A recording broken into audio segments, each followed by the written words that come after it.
தலைவருக்கு செலுத்த வேண்டிய மரியாதையா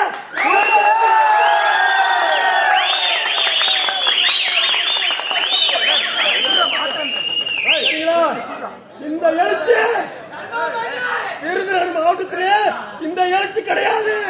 விருதுநகர் மாவட்டத்தில் எழுச்சின்னா ஸ்ரீவில்லிபுத்தூர்.